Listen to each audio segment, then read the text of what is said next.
Join us as we explore the 10 car innovations that did not stand the test of time.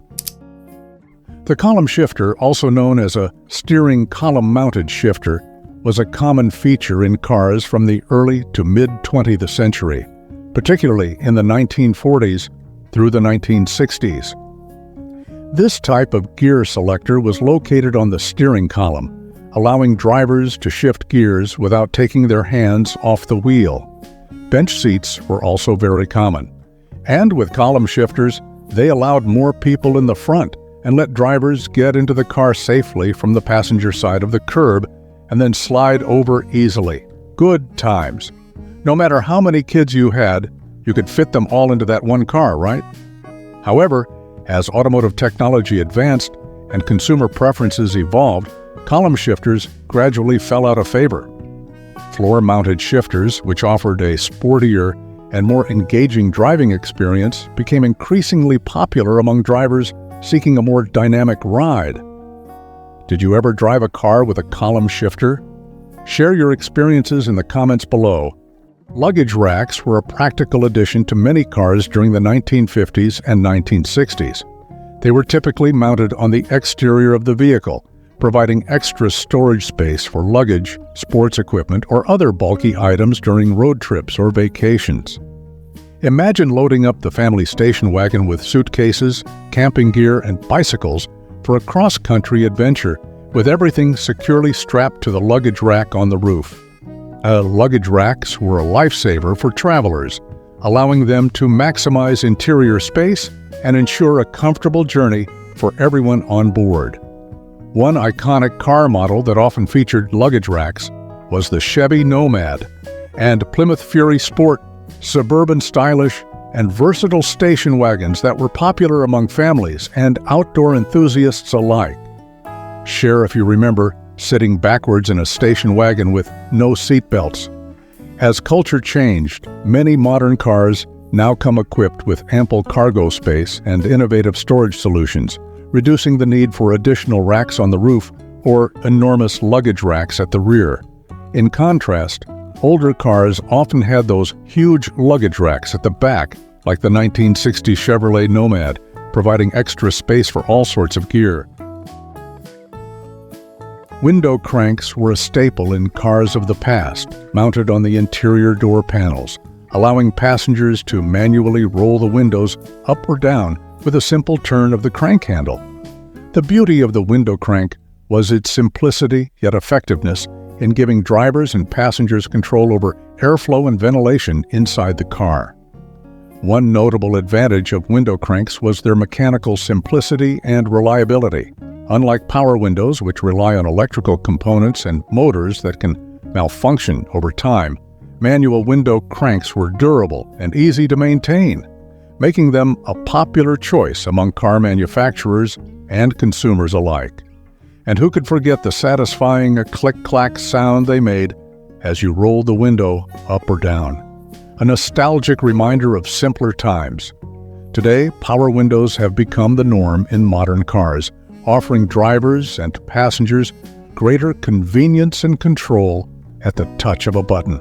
However, many cars still feature manual window cranks, keeping alive the tradition and charm of these classic mechanisms. The traffic light viewer, also known as a traffic signal prism or traffic signal finder, was a clever accessory found in some cars from the 1940s through the 1960s. It was typically mounted on the dashboard or windshield pillar, providing drivers with a clear view of traffic lights positioned at intersections. With a quick glance at the prism, you could easily determine when the light would change from red to green, allowing you to time your approach and avoid unnecessary stops. One of the main benefits of the traffic light viewer was its ability to improve driver visibility and awareness, especially in busy urban areas where traffic lights were positioned at odd angles or obscured by other vehicles. It provided drivers with an added layer of safety and convenience, helping to reduce the risk of accidents and traffic congestion. While traffic light viewers were never standard equipment on most cars, they are a rare find but were available as optional accessories or aftermarket add-ons for drivers who wanted to enhance their driving experience. They can sometimes be found in taxi drivers, delivery workers, and other professionals who spend a lot of time on the road. Have you ever seen one of these? And if you enjoy content like this, don't forget to subscribe to the channel. Two-tone paint schemes were a popular design choice for cars from the 1950s through the 1970s, adding a touch of style and personality to the exterior appearance. This aesthetic feature involved painting different sections of the car in contrasting colors, creating a visually striking and distinctive look. One iconic example of a car model known for its two-tone paint options was the Chevrolet Bel Air, a beloved classic that epitomized 1950s Americana. With its sweeping lines and chrome accents, the Bel Air looked even more striking when adorned in contrasting hues, showcasing the era's flair for bold design choices. Two-tone paint schemes were not limited to any specific car model or brand. They were a versatile option that could be customized to suit the tastes and preferences of each driver. Whether it was a combination of pastel colors for a playful retro vibe or bold, contrasting shades for a more dramatic effect, two-tone paint allowed car owners to make a statement on the road. While two-tone paint fell out of favor in the late 1970s and 1980s, replaced by monochromatic designs and metallic finishes, it remains a cherished hallmark of mid-century automotive design. Today, vintage car enthusiasts and collectors continue to appreciate it. In my opinion, they can make a comeback. Making phone calls from the car isn't something new. Car phones, also known as car-mounted telephones or car cellular phones, were groundbreaking innovations in automotive technology that emerged in the late 1940s and gained popularity through the 1970s. These devices allowed drivers to make and receive phone calls from their vehicles, providing a level of communication convenience that was previously unimaginable on the road. Imagine sitting behind the wheel of a classic 60s sedan, reaching for the car phone handset mounted on the center console to place a call while cruising down the highway. It was a revolutionary concept at the time, offering drivers a way to stay connected without having to search for a payphone or wait until they reached their destination. One of the earliest examples of car phones was the Bell Telephone System's Mobile Telephone Service, MTS, introduced in the late 1940s. These early car phones were large, cumbersome devices that required a wired connection to the telephone network, limiting their mobility and accessibility. Despite their limitations, car phones quickly gained popularity among certain groups, such as business executives, government officials, and emergency services personnel who needed to stay connected while on the move. However, they were also expensive and primarily reserved for affluent individuals or organizations.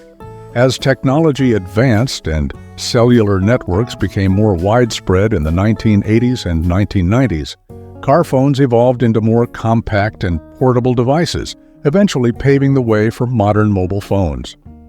Today, car phones are a relic of a bygone era, remembered fondly by those who experienced the early days of mobile communication. Push-button transmissions were a unique feature found in some cars from the 1950s and 1960s, offering drivers a convenient and futuristic way to shift gears.